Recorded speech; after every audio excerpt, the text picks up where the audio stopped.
I'm a mom, and I know obviously you're a mom too, and one of the biggest pain points that I'm going through right now is daycare.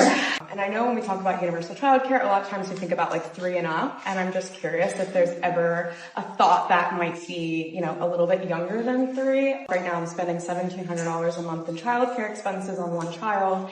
He's about to be approaching the age of public preschool, which is super exciting, but I know for a lot of families that's not a reality because it's lottery and you don't end up getting in until, the age of kindergarten. And then for myself, I'm, thinking about family and future planning, and I'm like, I don't think I can put my family through another $2,000 a month payment without having to sacrifice for my child now. So just curious if you've ever thought about extending that to younger than 3. I think about that a lot. And I think about that a lot because I've experienced so much of what you experienced. And that first kid's the worst, I'll say. not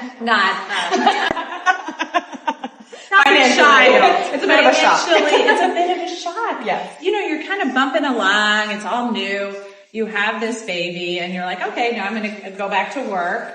And you find these childcare centers, if you can even afford them. And I was at times paying more money in childcare than I was making at my job. And then if you actually find one, they don't take kids until they're 2 years old.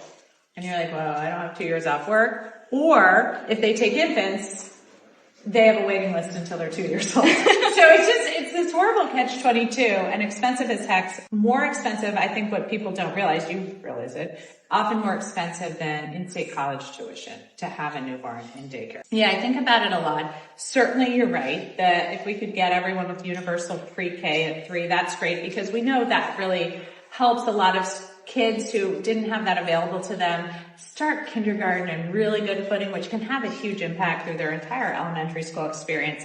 And so we put money into the budget for that. And some of it is money, some of it is also changing some of the rules and regulations. So allowing you to get on-the-job credit. So some of our childcare providers couldn't even make money as they're studying to be childcare providers and getting the credits for it. So making some of the rules better so that it's easier to hire, easier to find people that can expand our childcare centers, create more access, and then also providing opportunities for providers to drive down those costs. So we do have supports there, and we'll continue to look at ways in which we can have everyone have better access.